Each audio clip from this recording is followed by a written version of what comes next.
There's a moment after a World Cup final that nobody plans for. The cameras stay on the winners. The confetti falls, the trophy goes up, the anthem plays. But if you turn around, if you walk away from the stadium and into the streets, you find the other half of the story. And what's happening in Argentina right now is one of the rawest things football has produced in years. Because a nation that expected to celebrate is instead standing in the street, crying. So today we're going to sit with that unfiltered, because the reactions coming out of Buenos Aires and every corner of that country tell you something about football that no highlight reel ever will. Let's set the scene properly first, because you have to understand what was at stake emotionally, not just competitively. In Argentina, this isn't a hobby. Football is stitched into the identity of the place. It's in the neighborhood, the family, the calendar. Kids grow up with it the way other kids grow up with a language. And a World Cup final isn't just a match there. It's a national event that stops everything. Businesses close. Streets empty. Entire families crowd around one screen. Grandparents who've watched decades of Heartbreak sit next to children who've never seen their country lose one of these. Millions of people arranged their entire day, their entire week, around 90 minutes. So when it ended the way it did, the silence that followed was almost physical. You can see it in the footage. 1 second, a wall of noise. The next, nothing. Just people standing there, hands on heads, staring at a screen that isn't going to change. And then the reactions start, and they're not what you'd expect. There's no single emotion out there. There are about 5, all layered on top of each other, and they're worth breaking down one by one, because each one tells you something different. The first is pure disbelief. You see it in the faces before the tears come. People frozen mid-gesture, mouths open, not moving. Fans who genuinely cannot process that it's finished. In the street footage you see men standing completely still while everyone moves around them, like the information hasn't reached them yet. The shock. It's the brain refusing delivery on news it doesn't want. The second wave is the grief. And this is the footage that's spreading around the world right now, because it's impossible to look away from. Grown men sobbing openly, being held up by friends. Teenagers crying into their shirts. Women wrapped in flags with their faces buried in them. Whole groups sitting down on the curb because their legs won't hold them. And here's what makes it hit so hard. None of these people are performing. Nobody's playing to a camera. It's the kind of crying that comes out sideways, ugly and involuntary, the kind you can't fake.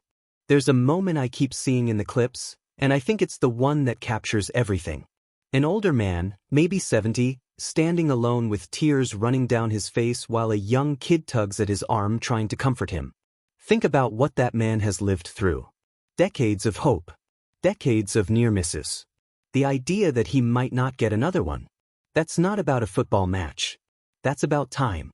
The third reaction is anger, and it comes fast. You hear it in the shouting. At the referee. At the federation. At FIFA. At the players. At the sky.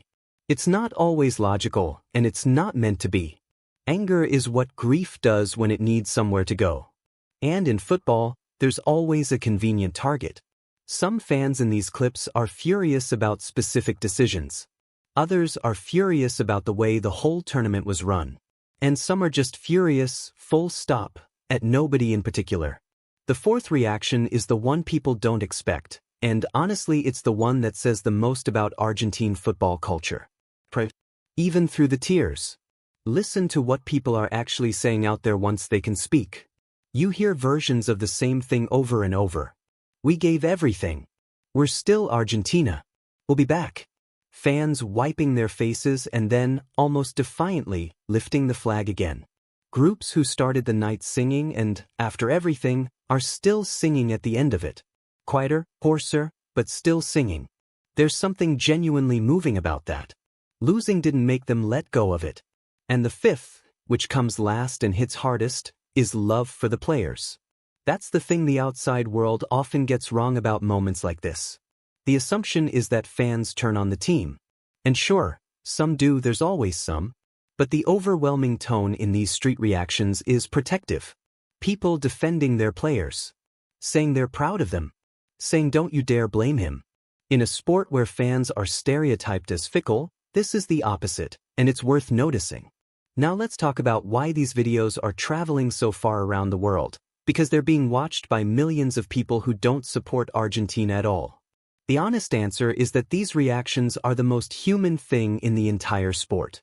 We spend all year watching multimillionaires play a game in front of sponsors and executives and hospitality boxes.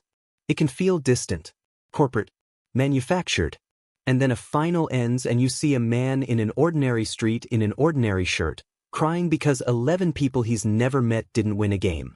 That's not corporate. That's what makes football different from almost every other form of entertainment on earth.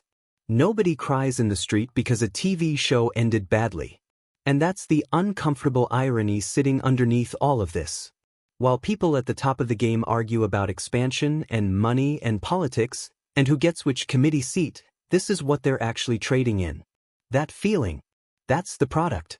Those tears are the value of the World Cup, and it's the one thing the people running the sport didn't create and can't manufacture. There's another layer here too, and it deserves saying plainly. A lot of the online reaction to Argentina's defeat has been mockery.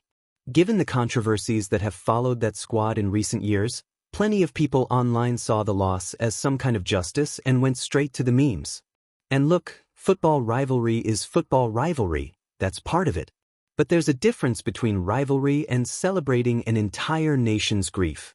The fans crying in those streets aren't the ones who caused the controversies. They're teachers and drivers and shopkeepers who took the day off and dared to hope. Whatever you think about the team, they didn't do anything wrong. It costs nothing to remember that. And here's the thing about that pain that anyone who supports any team already knows. It fades slower than you want, but it does fade. And then, sooner than expected, it starts again. The qualifiers come around. A new kid comes through. A new manager arrives. And the same people who swore they'd never put themselves through it again are back in the same bar, in the same shirt, hoping just as hard as before.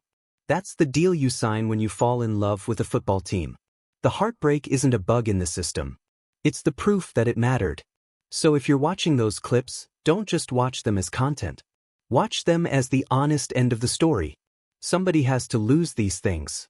And when they do, this is what it looks like, away from the trophy lift and the sponsor logos, out in the street where the actual people are.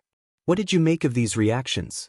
Have you ever felt that way about your own team, that gutted, that publicly?